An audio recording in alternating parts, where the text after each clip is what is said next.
There is nothing that fully belongs to us. Every community lives in communities with many others, just like ideas live in art. We contain a multitude. We are a multitude.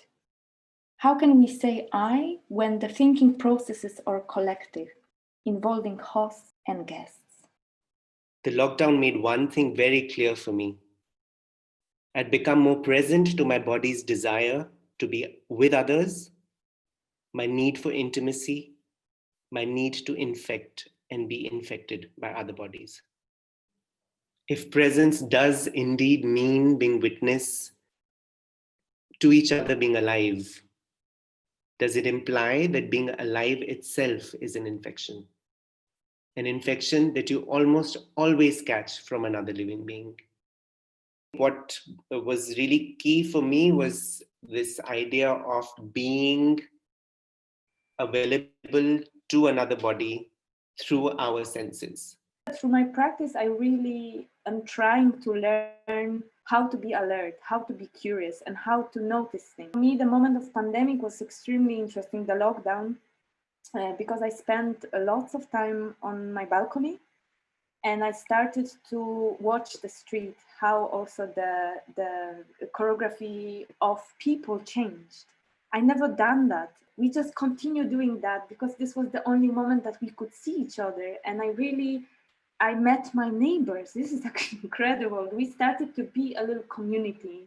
We always say that science and spirituality is interconnected, and in a very scientific way, by explaining the bacteria, it explains so much. When we said that no art is original, it's always an imitation, it's always a memory of this lifetime or something you haven't even seen, but it has traveled through space. And I'm looking back now, also, that for last I think like 10 years, what has been happening is that we are being infected by online videos.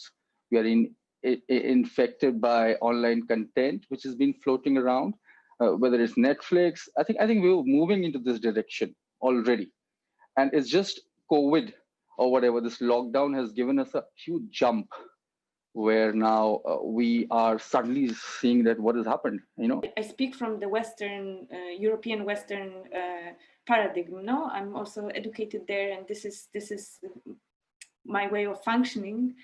And because I think that this dropping I is many times a privilege, especially for those who never had chance to say I. I have given myself fresh energy now after many months to say I'm going to continue to have these conversations. In a sense, much like how you negotiate things through touch, right? You push, you pull, there's friction, there's all of that. And I feel like that must be done rather than stepping back and saying, okay, want to have nothing to do with this because I just can't, stand the sound of it. But I've sort of given myself this fresh energy to get in there and always know that that I can pull myself out of this